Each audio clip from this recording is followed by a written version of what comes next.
Welcome to the 2 Wealth Show, a show that shares how you can create real wealth for you and your family. I'm one of your hosts, Justin Bogard, and my co-host is Elizabeth Sickles, aka Super E. I am a real estate note investor, specializing in performing residential real estate debt. I find the deals, acquire them for my own portfolio, as well as educate investors while walking them through the process of owning a real estate note.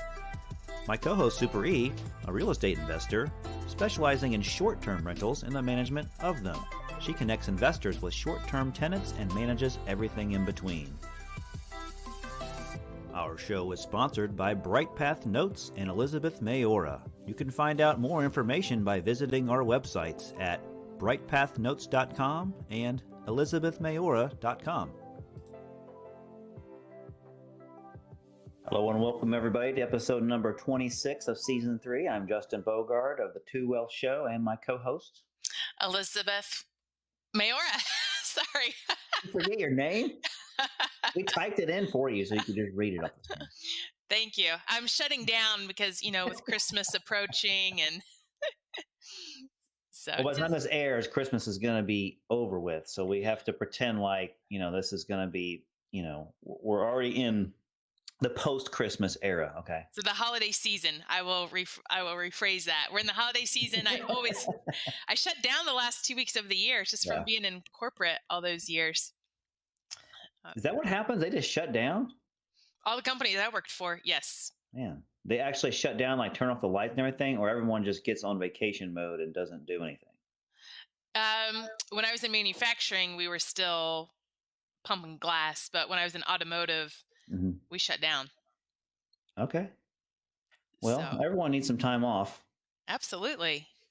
Speaking of people that need some time off, our guest today, Elizabeth, definitely could use some time off. This guy is hustling and moving all the time. We've been trying to book him since 2019, I think, on our podcast. And we finally found a slither of time that we could work in to his schedule so that we can get him on the show. So I'm excited to have him. Elizabeth, you and I both know this guy. His name is Brian Snyder. He has grown up in our real estate business right before our eyes, and he's exploded onto the scene. He's gone from being a teacher all the way now to a CEO of a real estate wholesaling company. How about that? It's been fantastic to watch him. Absolutely. Well, without further ado, we're going to bring on Brian Snyder today. Woo-hoo. Hey, Brian. What's up, guys? Thanks a lot for having me on here. Let me join you guys. I'm glad we could get some time on here. And Justin, I don't know what time off means, man. I don't understand that. So it's when you don't have to do anything for simple wholesaling. Yeah. So I'm sure my wife would love for me to take some time off and relax a little bit, but I don't know what that is. So.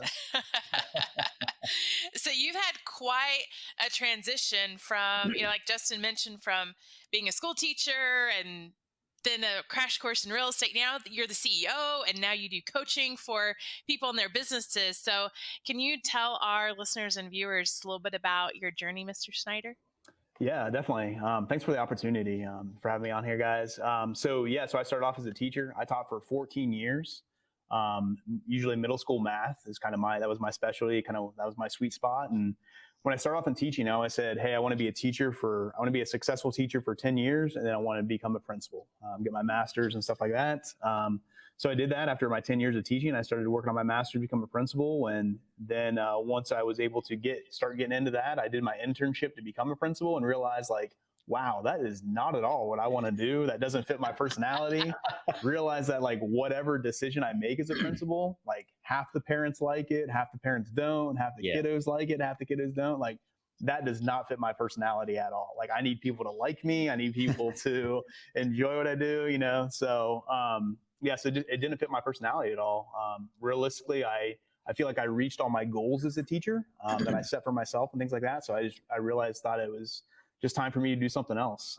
At that time, I knew Brett Snodgrass was a friend of mine here in Indianapolis who was operating a wholesale business. We were friends through church and would hang out every now and then. And the funny thing is that everybody, our group of friends, everybody knew Brett was in real estate, but nobody had any idea what he actually did. Nobody knew what wholesaling was, or just he flips houses or remodel. He does something with houses. That's all we knew. Brett and I went out for breakfast one morning, and essentially coming out of that breakfast, I quit my teaching job and started working for him like the next day. So knew nothing about real estate, knew nothing about wholesaling or any of that stuff, but it's worked out pretty well. Something that I'm the type of person of, if you give me something to do, like I want to be the best at it. Like I want to do it really well. If you give me one thing to do, I'm going to probably do that. And then I'll probably figure out something else to do kind of too. And that's kind of how it was with our business. I was really interested in it. I realized that with real estate, no matter what you're doing, you can always do it better. So there was always something to improve on, whether it was a process or a system or just buying better or whatever it is. So really enjoyed that aspect. So I started off with Brett doing some marketing and running our meetup and some things like that. Started doing dispositions, which is selling all of our properties. So I think the first year as an agent, I think I sold like 324 properties as my first year as an agent, which is kind of interesting. I was getting a lot of calls from like realtors and stuff like that. Like, no, I'm not really a listing agent or anything like that. It's just part of our business and things. So made me look a lot more successful than I actually was as an agent. But and then from there, I moved into operations and just started working on efficiencies and improving the business. And then 2 Junes ago, so June of 2020, right after COVID like hit and happened, Brett realized that he wanted to get out of the business and sit in the owner's box, which was realistically, it was for him. It was a goal when I came on team with him. That was a goal within like 10 years. That was kind of like his big hag, his big, hairy, audacious goal was to really have a business that he could sit in the owner's box and it operated without him. That was kind of his 10-year goal. And we did it within like 2 years of him being able to accomplish that and kind of move him out and let him sit in the owner's box and me kind of taking over and running the business and things. So I've been doing it for about 1.5 years now and I've really enjoyed it. And our team's doing great. And we hit our goal this year. We're breaking records this year and stuff like that. And saying that, I do know that the market is our best friend with that. And it's a big advocate for that, but I'll take a little bit of the credit of running a pretty good team of amazing people over here too. So, you guys have a fantastic team. Yeah. So they're very well respected and liked. Yeah. I mean, that's what it's all about. It's all about, having good people and making sure those people are in the right seats too, not just the right people, but that they're sitting in the right seats and they're doing what they can. We actually, just this morning, we met with our whole acquisitions team and talk about their goals and what they're doing and, how to basically put them in position to, reach their goals that they have for next year. And some of them are lofty and I'm excited for them. But I do know they're in the right seat and they're doing the right thing for themselves. So it's cool to see what's going to happen. Elizabeth, I did a little bit of research on Brian. Okay. So man, I found out, and I hadn't heard you talk about this before, so I don't know if this is like something you don't like to talk about or not, but I want to bring it up anyways, live on TV here, okay? All right. So in your LinkedIn profile, you had a job where you worked at a Zipline company. Oh, yeah. And I thought that was the coolest thing ever. I don't know why I haven't heard you talk about this, but I want to know, what was it like being in the Zipline company, giving Zipline tours? Yeah.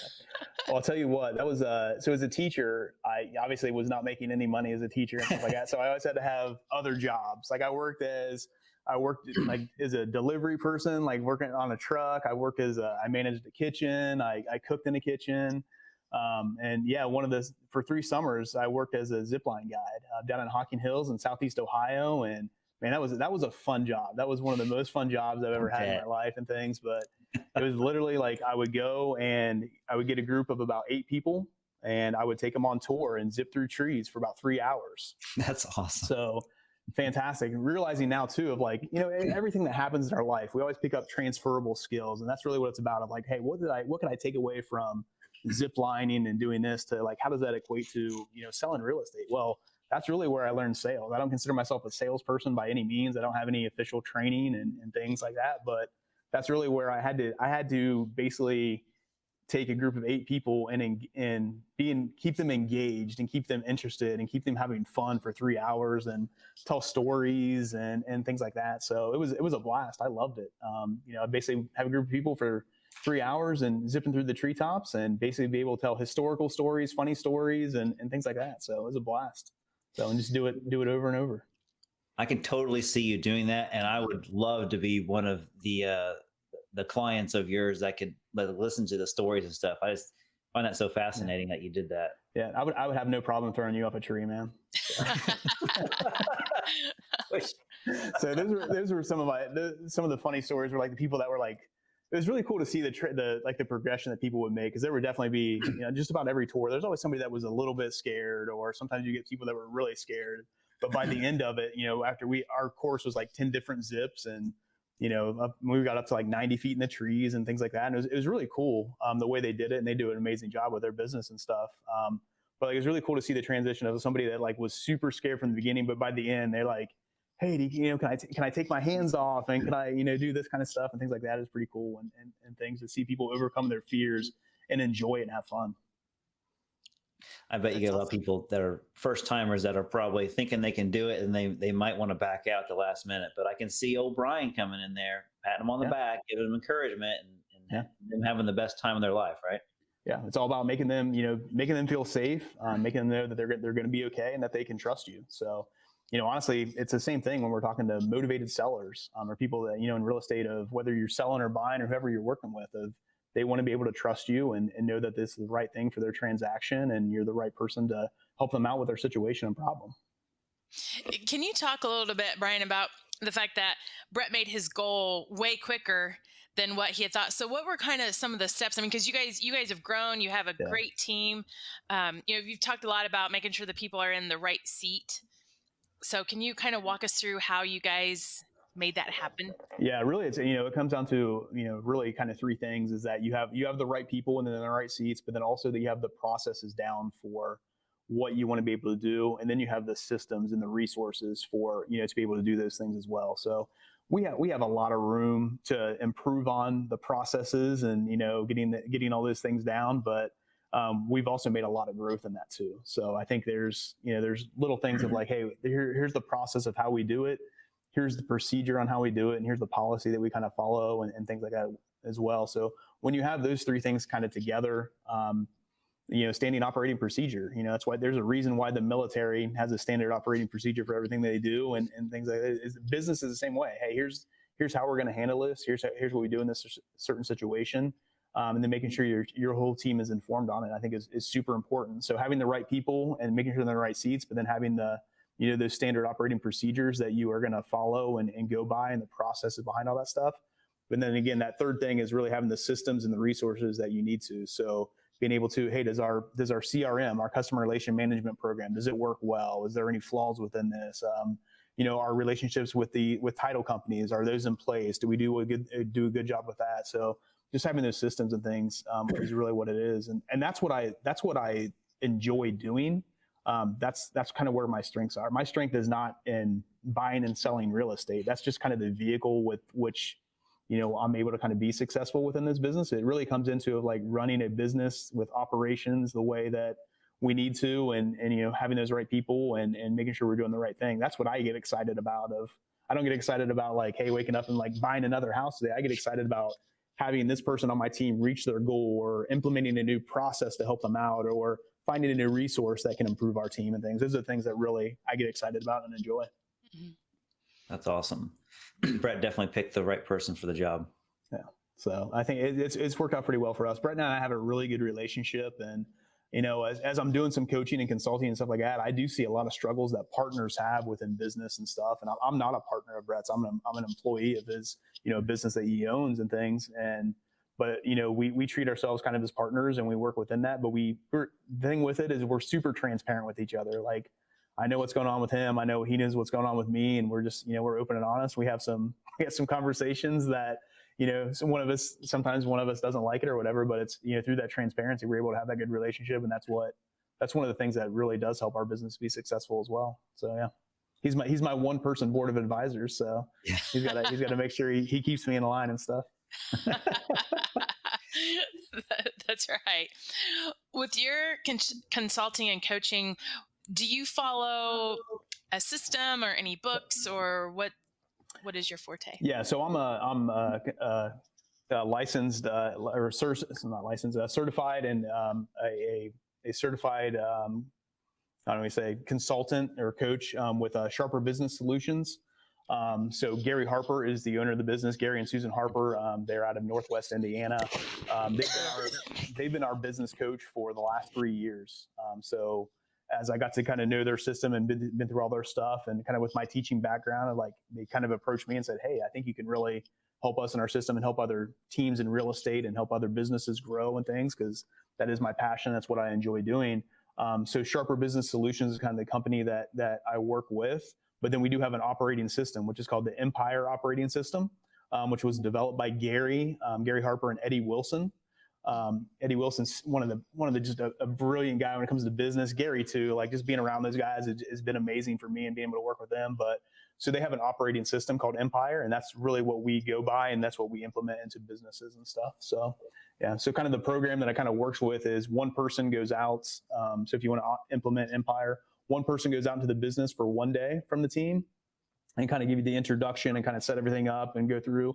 And then for the next 3 months, you have somebody run your weekly meeting, and you do process mapping with somebody from the team and things like that. And then kind of where my role is after those 3 months, I go out for 2 days and kind of go over that stuff, dig into those things, find out what your core values are, what your purpose is, set your 5-year goal, 2-year goal, 1-year goal, what you need to do in the next 90 days, get into process mapping, doing all these different things. So it's really a lot of fun. I kind of equate it to what kind of made me successful as a school teacher is that I never was somebody that was like, hey, page 1, page 2, page 3. It was always like, hey, what does this student need at this time for this lesson? And that's what I taught towards. And what was this student? Same thing with that. Do the same thing with businesses. I'm not going to be like, every business isn't the same. Everybody's goals are different. Everybody's business is different. The leaders are different. So what do those businesses need at that time? So being able to dig into that and then put the next steps in place for them to be successful I really enjoy it. And it's really cool now to go back, and I've been doing it for, over 6 months now, and go back and see the success that the teams that I work with are having is very gratifying and rewarding. That's awesome. It is. Congratulations. Yeah, thank you. And you're traveling all over for that, right, Brian? Yeah. So all over the US. So clients, Phoenix and DC, and just, it's been crazy. I've been all over the place lately and stuff. So I think I'm waiting to find a client in like Portland or Seattle. I've never been up to that part of the U.S. and so I need a client out there so I can go have a reason to travel and things. I love to travel in general, so it's been kind of cool. And there's times too where my wife will be able to go on a trip with me, and then we'll take a couple extra days and explore and do some stuff like that. So yeah, it's been great. So Brian, I've been sitting back and been able to listen and absorb your journey, what you've been through, and all the stuff that you're doing today, which is obviously amazing. And it just reiterates to me about having a successful business. And you're a prime example of being part of a successful business is that you don't really have to know how to make the widget. You got to have the business skills, obviously, and you have to know how to make the widget. So if you're that one person that can do everything, well, that's probably a unicorn, but more than likely you got to have at least 2 people at a minimum to make that happen. And so I see a lot of businesses in our local area, not to knock them or anything, but you're one of the few businesses that actually is growing and thriving and showing, that you're putting in what we'll call corporate type of business skills into a small company and allowing it to grow to be a fast growing company very quickly. Yeah, it's it comes into just having the right people. I mean, it's what it really comes back to too, of being able to do that. And I was blessed that our business was kind of already there, and Brett already had an established business. Well, he had established, I guess, an established money maker. We'll say, putting all the steps in place is really what turned it into a business and things. And it kind of comes into being able to do with having the right people and putting in the right seats and stuff like that. For me to be able to run our business, but then also be able to travel and do coaching and consulting, like I had to put people underneath me. And so, I have 2 people underneath me. I have a director of sales and a director of operations, basically somebody to handle the offensive side of the business that I work with, and somebody to handle the defensive side of the business that I work with. And really, I have to have those 2 people in place. I have to have that structure there for us to be successful with not just me traveling and doing some other things. I'm always working, but for our business to be successful and what we want to be able to do for us to reach our goals is like, we have to focus on those things. I think a lot of people, when they get into real estate specifically, or just business in general, it's always about, they're just running and they're just going. And you mentioned the one person that kind of starts just doing deals or starts selling things or whatever it may be. They're probably really good at that and they can make some money doing that. But then once it turns into like, okay, all of a sudden I have an employee or an assistant or a couple people underneath me is now it's a business, and they don't know really how to do that. They just know how to like just do sales and make things happen and keep running and things like that. So there's a lot of stuff that goes into it, and there's a lot of things of a lot of protections in place too when it comes to like, insurance stuff and protections or legalities and all these things too. Once you have a business, like it's completely different. So having people on your team that can handle that kind of stuff too is very important. It does make a huge difference. Yeah. Yeah, Brian. I'm sorry, Elizabeth, go ahead. I was just going to ask, how big is the team right now, Brian? Yeah, so we have 8 people that are full time here in Indianapolis, and we have 5 virtual assistants. Yeah, so that's our team. We've gone through phases, and Brett's not included in that 8 people, so we don't count him as a full time employee anymore or anything. So 8.5, I guess you could say maybe, but. And we've gone through phases of like where we've grown the team and got it up to like 10 people or 12 people, and it's just realized like, hey, that's not what we need to be able to do for our business, and that's that kind of where we got a little bit too fat too quick, and had to scale back and kind of go through some things and stuff. But yeah, so we have we have 4 people that focus on the buying properties for us, and then we have 1 person that focuses on selling the properties for us, and I got my 2 directors. That we work with, and then there's me at the top, and then our virtual assistants are a big part of our business as well. They're doing some pretty high level stuff, and they do a tremendous work. And we got 1 virtual assistant that handles all of our transactions. So she's responsible for about 50 transactions a month. 25 buys and 25 sells that she's handling. Does an amazing job at it and stuff. So we have 1 person that focuses on listing all of our properties and doing all the marketing and things like that. So it's been really cool to see who we have on our team and what they've been able to grow. Go back to our virtual assistants, like they've all been with us for at least 2 years, every single one of them. So they know our process, they know those procedures, and have been through all that stuff and have helped develop it as well. So they have some ownership in some of that stuff and really help us work out the kinks with that as well. So I think it's a big piece when you're talking about growing that business and having people underneath you, of allowing them to have some input in that and take some ownership of some of the stuff they're doing too. It's a big piece to be successful. That's awesome. Brian, I'm going to switch gears a little bit on you here. Yeah. And so I see a lot of young wholesalers come into our business all the time. Let's say every month there's always a few new ones that they see it on TV or they hear about it, and it's sexy, it's glamorous, and they want to get into it. So I'm sure a lot of them come to you because your company is obviously one of the higher level mentor companies out there as far as giving away free advice, if you will, or at least putting them in the right direction. Yeah. So my question to you, Brian, is what is the most common mistake that you see with the first-time wholesaler that's just getting into the business? What is the common mistake that you see that is something that is just an easy fix that you can be like, yeah, just do this, and this will change a lot of direction for you? Yeah, so I will say, like, there are a lot of new wholesalers that come into the business and stuff, and I will tell you too, because I track this. I'm a big like data nerd, and I love numbers and stuff like that. But too, so the life cycle for a new wholesaler that comes into Indianapolis is 4 months. Usually, you'll see them on social media for 4 months, and they're gone. And one of the things with that is, they might do 1 or 2 deals within that, or have 1 or 2 properties under contract. But one of the biggest things that I think they struggle with is just deal analysis. So that's an issue for a lot of people when it comes to the deal. If you're in the business, you're going to make a bad deal sometimes and things, or not analyze it correctly, or even over analyze it and miss out on deals because you are, the deal analysis is a big thing for everybody. But what I see with a lot of wholesalers is they usually just, sometimes they just listen to a quote unquote guru or a quote unquote, person that has YouTube university type stuff that is maybe they've done 1 or 2 deals, and then all of a sudden they put a course out or put some videos out and think they know what they do, but they haven't really done it to a scale of what makes sense and what making sure it's done correctly is kind of the big thing with that. So, I see a lot of wholesalers, they miss out on that deal analysis thing and just overanalyze and make a promise to a seller that they'll sell their property at really like 90 cents on the dollar. Knowing that it needs a lot of work, and that's just not going to fly. No investor is going to pick that up. It's not going to be able to be sold at that price and things. And I think it's a big struggle. And I think it's where wholesalers get a bad name sometimes too. There's a negative connotation when it comes to wholesalers, and hopefully we're not included in that. Hopefully we do, I feel like we do things the right way and the best that we can and things. But I think it's the biggest thing with the newer wholesalers, that they struggle with the deal analysis and knowing what they should really get properties under contract for. There's also the new wave of wholesalers out there where they get a property that's listed on the market. They get that under contract for list price and then try to sell it higher. Like, I don't know who's teaching that, why they're teaching that, why people think that could be successful. Could you maybe do a deal out of it? Yeah, but there's no way you can make a business out of that or doing that. So they're living off of appreciation. They're banking on appreciation, I should say. Yeah. So it's buy high, sell high. That doesn't make sense. Yeah.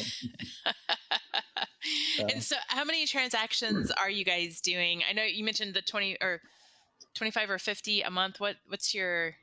Yeah, so we'll do right around 250 this year. Wow. And, congratulations. Yeah, thank you. I appreciate that. So it's kind of funny is that's a down year for us. We've been over 300 pretty consistently for the last few years, but it's one of those things of like, hey, we want to be more efficient. We want to be able to not just do deals. We want to be able to do good deals, or not just basically get contracts. We want to be able to do deals, be able to do that. And that kind of sounds like too of like, hey, we're not trying to make a ton of money off any of these deals. We're not trying to make a ton of money off of our sellers or make a ton of money off of our buyers.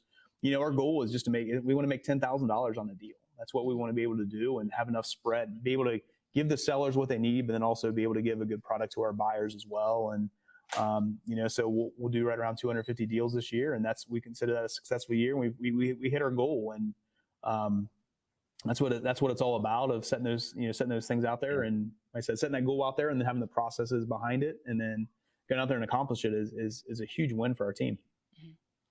That's, I think too, as business matures and, as people get, into their groove, like you realize it's not all about doing how many, right? It's about, just like you said, it's about being efficient. And we're down on we've increased the properties that we rent traditionally, but we're down on our short-term rentals, and this is our best year yet. So just all goes to being efficient for sure. Quality over quantity. That's all the time. So yeah, makes everybody's job easier. Yeah. Yep.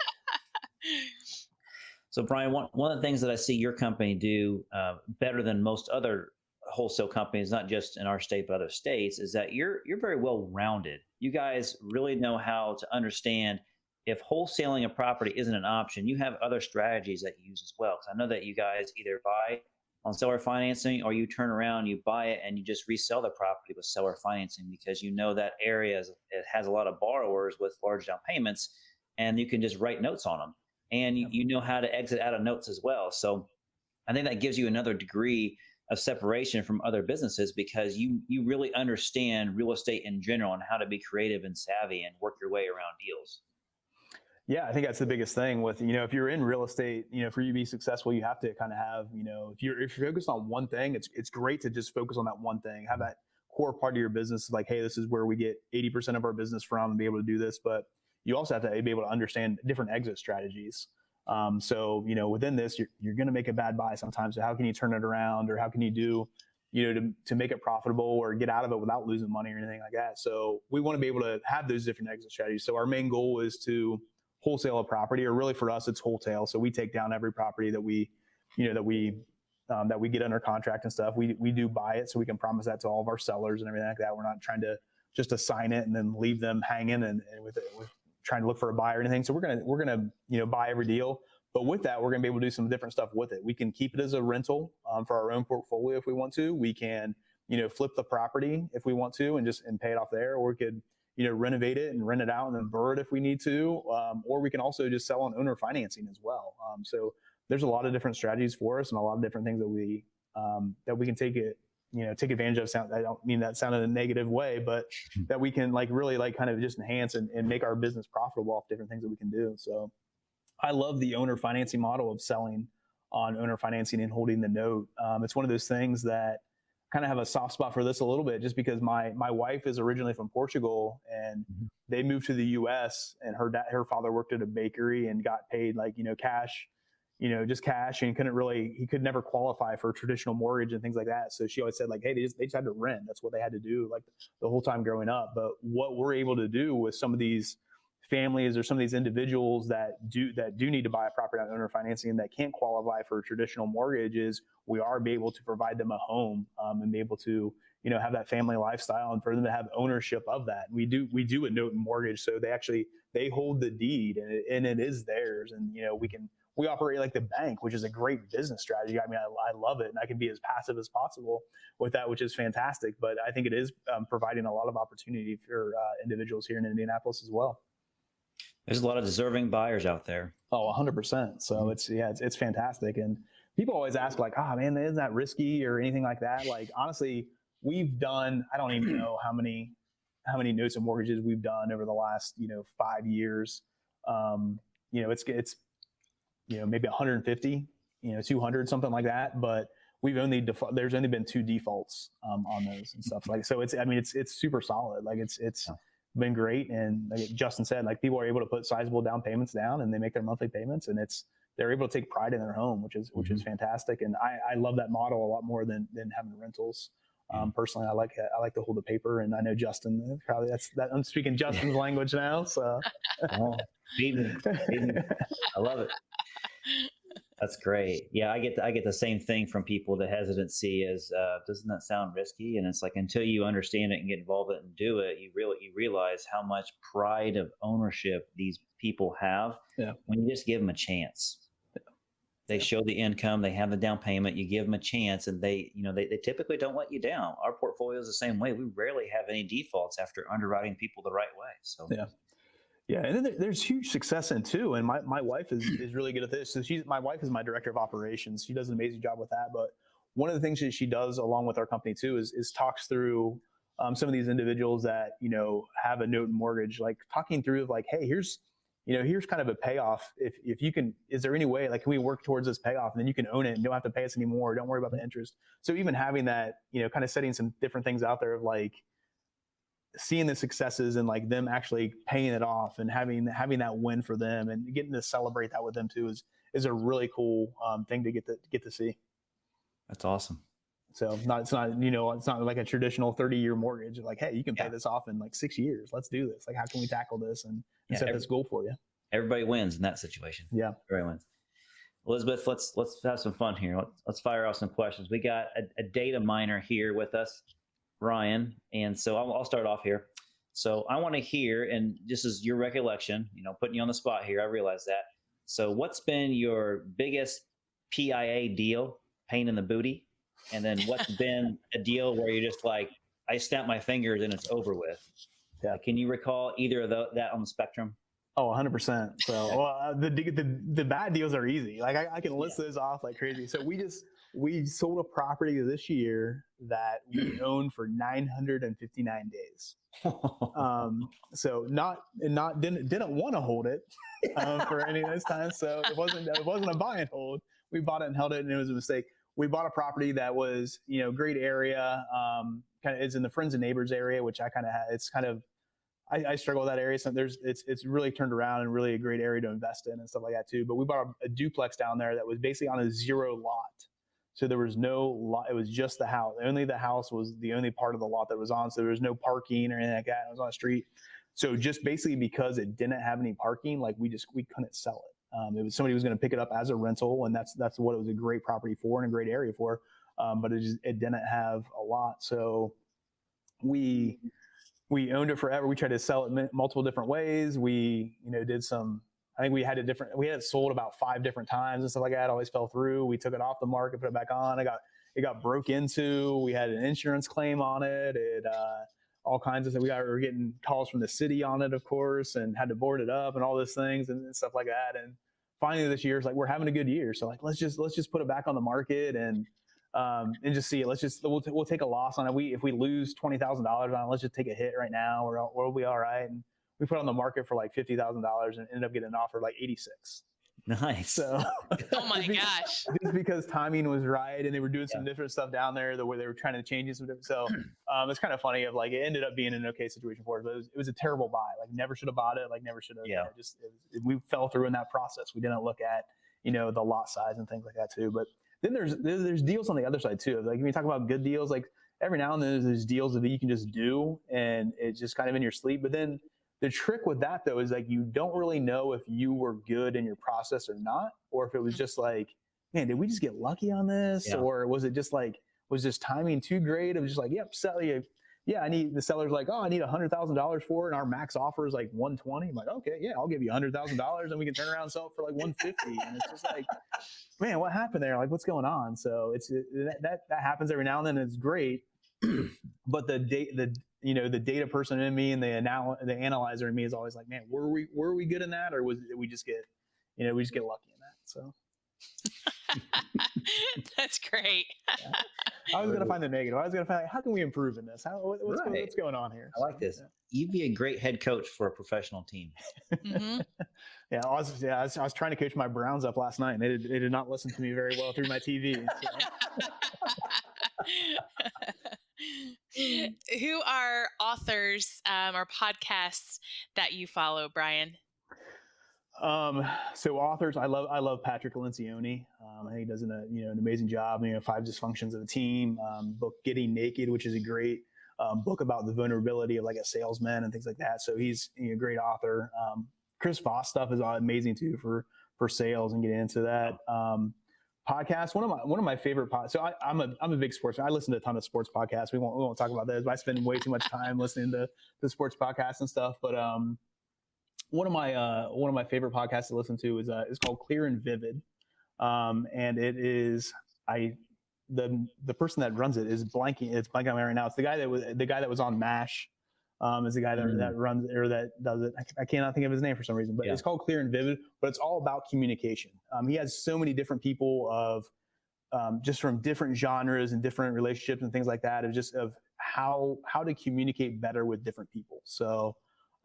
We had he's had salespeople on there, he's had athletes on there and things like that, but it's all about how to communicate better and how to get through to people and just be a better communicator. So that's one of my favorite ones, called Clear and Vivid. Definitely recommend checking that out. No matter what kind of business you're in or what kind of work you're doing, I think it's an amazing podcast. So yeah. Awesome. Excellent. Awesome. So Brian, I'll put some contact information out here. So simplewholesaling.com is one way where people can reach out to your company, at least find out some more information. I think you have a lot of your videos on there that you do, and you do have a podcast or two. Why don't you go ahead and mention those now so folks know what they are? Yeah, definitely. If you're interested at all in just like learning how to wholesale, or you're starting to wholesale and just need a little bit more help with it, or need somebody to send your deals or anything like that, definitely go to simplewholesaling.com and we can help you out with some education. And we do a meetup, so definitely recommend you going to that as well. But there's 2 different podcasts that will kind of our business operates. One of them is called the Brett Snodgrass Live Your Purpose podcast. So it's all about Brett, and that was formerly the Simple Wholesaling podcast. It was all about real estate and about that. And Brett's kind of gone more into like living your purpose and getting the most out of life and things. So amazing. He's had some great guests on there. Great podcast there. And then myself, I run the Indie Investor Pod, which is all about just how to be successful in investing in Indianapolis. So I'm not trying to sell anything on there or do anything like that. It's basically just we have different strategies, different guests, different things you can do, talk about different neighborhoods. So all about investing in Indianapolis. You want to be successful there. So both of you guys have been on there, and those are amazing episodes. So I appreciate you guys and what you guys do. But yeah, so if you're interested at all about wholesaling or about us and anything that we do, or have any recommendations, like, man, I wish you guys would do this. Like, I would love to hear about it, and just hit me up at brian@simplewholesaling.com, and more than happy to help you out with that. That's awesome. Yeah. Thanks, Brian, so much for being on our show today. We appreciate that we're able to get one in before the end of the year. And we wish everybody a great holiday, very safe and great holiday. The new year coming up, 2022, is just creeping up way too quickly. And Elizabeth kind of has some news to share here at the end of our episode. So Elizabeth, take it away. So it's been a great 3 seasons now with the 2L show, and I am calling it a wrap. So we're doing some new things in the business, and I've really got to be focused on that. Just as Brian was talking with process maps, and so I'm excited to get that honed in a little bit more, and just want to thank Justin as the co-host for the last 3 years, and of course all of our viewers and listeners. So thank you for tuning in to us. Elizabeth, it's been a pleasure working with you. I know when we first started doing this, we weren't sure what we were going to do or what direction we were going to take this in, but I'm glad that you took that ride with me and stuff and brought it to where it is today. And it's been an honor to have you as a co-host as well. Thank you. Well, I will definitely continue to listen to the podcast. So we will be rebranding our podcast. Not sure what the name will be yet, but look forward in 2022 for a rebranding here, and we'll go a similar direction as to what we're going now.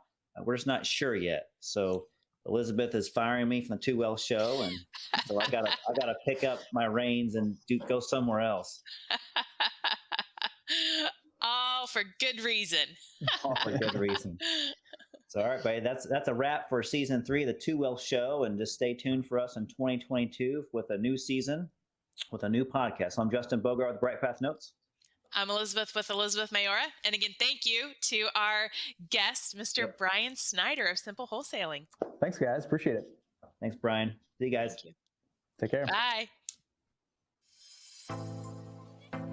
The Too Wealth Show is produced by Justin Bogard and Super E, sponsored by BrightPath Notes and Elizabeth Maora. Thanks for listening and watching for our show.